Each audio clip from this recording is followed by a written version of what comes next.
जाहिद, जब एफआई ने रिपोर्ट दी तो इसको टिप ऑफ द आइसबर्ग कहा था।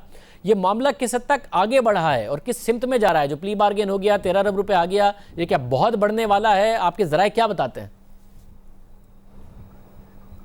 शाहजेब, जिस तरह आपने इस केस में पूरा पस मंज़र बताया है, जो आने वाली डेवलपमेंट्स हैं, हमारे ज़राए का ये कहना है कि कम से कम 2 रेफरेंसेस नैब आने वाले दिनों में फ़ाइल कर देगा। तो इस तरह से कुल मिला के 8 रेफरेंसेस इसमें फ़ाइल हो जाएंगे। और नैब इस वक्त 12 मुख्तलिफ इन्वेस्टिगेशंस कर रहा है इस केस में, जिसमें 4 इन्वेस्टिगेशंस आखिरी मराहिल में हैं। इसके अलावा 21 इंक्वायरीज़ हैं जो नैब टीम देख रही हैं। 4 मुख्तलिफ टीमें हैं जिसमें 26 नैब के आला तरीन अफसरान इसकी इन्वेस्टिगेशंस कर रही हैं।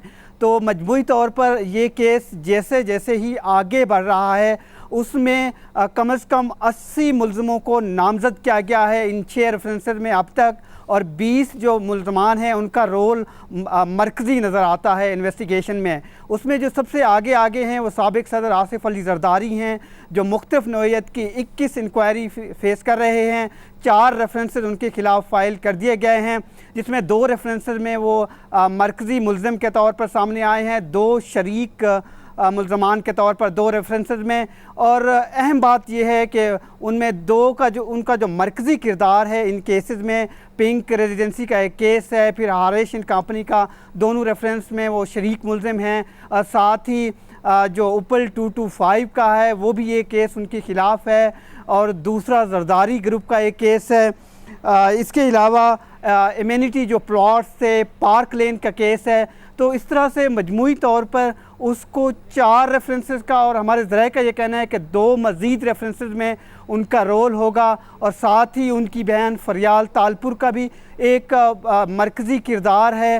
सिंध की जो वॉल्यूम 25 था, जिसमें सिंध की जो इंटरनल तमाम GIT का ये दावा था, और अब नैब इन्वेस्टिगेशन टीम का ये बताना है हमारे ज़राए का कि उनके ख़िलाफ़ एक रेफरेंस और फ़ाइल किया जाएगा।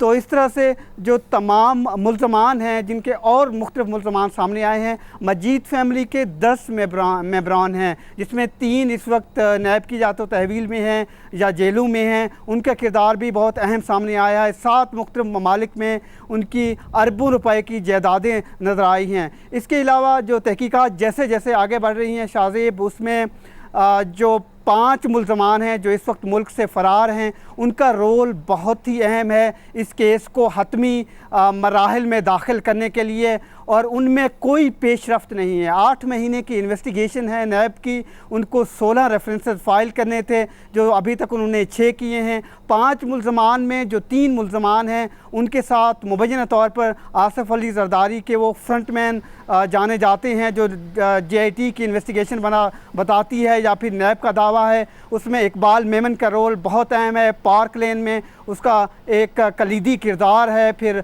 यूनिस कुदवावी, ये भी बाहर है मुल्क से, उनका एक अहम किरदार है। जो साथ मंजूर काका हैं, उनका भी जो सिंध बिल्डिंग कंट्रोल अथॉरिटी के डायरेक्टर जनरल थे, उनके इर्द गिर्द जो रेफरेंसेस फ़ाइल किए गए हैं, तहकीकात हुई हैं, वो भी मुल्क से बाहर हैं। तो ये 3 मरकज़ी किरदार, इनमें कोई पेशरफ्त नहीं है। इसके अलावा 3 जो मरकज़ी किरदार थे जो मजीद फैमिली के करता धरता थे, कैम क्राउन इंटरनेशनल जो दुबई बेस उनकी कंपनी थी, या तमाम उनके जो अकाउंट्स के अफेयर थे वो देखते थे, वो असलम मसूद थे, वो वापस आए हैं पाकिस्तान। इसके अलावा मोहम्मद उमैर थे और आज़म ख़ान, ये 3 लोग जो करता धरता थे वो वापस आए हैं। इनमें जो हमारे ज़राए का कहना है कि वो पहले ही नैब को एक कमिटमेंट दे चुके हैं कि वो वादा मुआफ़ गवाह बनने जा रहे हैं, पहले ही वो स्टेटमेंट दिया है उन्होंने। तो इससे केस में आगे पेशरफ्त हुई है। और साथ ही कुछ ऐसे किरदार हैं जो नैब की इस वक्त कस्टडी में हैं या मुख्तलिफ जेलों में हैं,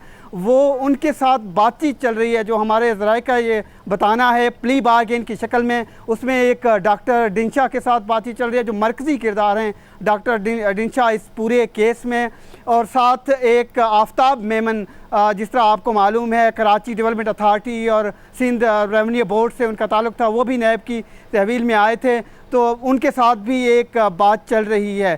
तो इस तरह से कुछ किरदार सामने आ सकते हैं इस केस में जो प्ली बारगेन करें, क्योंकि 13 लोग पहले ही प्ली बारगेन कर चुके हैं जो मंजूर कादर काका के साथ थे, या पब्लिक ऑफिस होल्ड करते थे, सिंध बोर्ड ऑफ रेवेन्यू में मुलाजमत कर रहे थे, या फिर सिंध बिल्डिंग कंट्रोल अथॉरिटी में 13 बिलियन रुपीज़ की ये प्ली बारगेन है। और साथ जो नई और सामने चीज़ें आ सकती हैं, इसमें कुछ ऐसे किरदार हैं जिनकी इन्वेस्टिगेशन आगे बढ़ी है। शाहज़ेब, जो हमारे ज़राए का बताना है, जिस तरह से फाइनेंस मिनिस्टर उस वक्त थे और इस वक्त के मौजूदा सिंध के चीफ मिनिस्टर, उसके साथ इन्वेस्टिगेशन आगे बढ़ी हैं, अगले स्टेज पे इन्वेस्टिगेशन गई है। और साथ ही साबिक जो चीफ मिनिस्टर सिंध थे उनका भी एक अहम रोल आगे आ रहा है। उस पर नैब का ये क्लेम है कि उन्होंने अपने इख्तियारात का गलत इस्तेमाल किया है, सैयद कैमल ईशा का।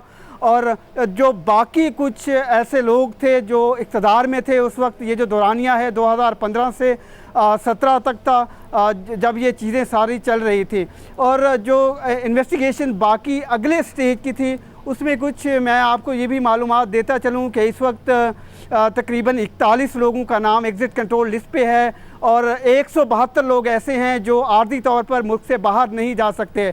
और बाकी जहाँ तक बिलावल भुट्टो जरदारी का एक रोल था 3 मुख्तलिफ केसेस में, उनमें पार्क लेन में उसको नामजद नहीं किया गया था। नैब ज़राए का ये कहना है कि जो जरदारी ग्रुप की इन्वेस्टिगेशन आगे गई है, जिसमें बराह रास्त उसके बिलावल हाउस के 2 करोड़ रुपए के मुख्तलिफ बिल जो हैं वो पेश किए भरे गए थे मुख्तलिफ अकाउंट से, वो इन्वेस्टिगेशन आगे गई है, लेकिन उनको कोई नामजद नहीं किया जा रहा। हो सकता है आने वाले दिनों में या जब ये इन्वेस्टिगेशन आगे बढ़े उसमें कोई ऐसी चीज़ सामने आए जिसको उनको दोबारा इन्वेस्टिगेशन का सामना करना पड़े। तो इस तरह से ये केस 8 महीने में काफ़ी स्टेजेस पे खड़ा है। सारी नज़रें उन मरकज़ी मुल्ज़मान पर हैं जो मुल्क से भागे हुए हैं, और बाकी ये 33 की 33 इन्वेस्टिगेशंस और इंक्वायरीज़ अभी आप कह सकते हैं कि 30% इस पे काम मुकम्मल हुआ है, 70% काम बाकी है।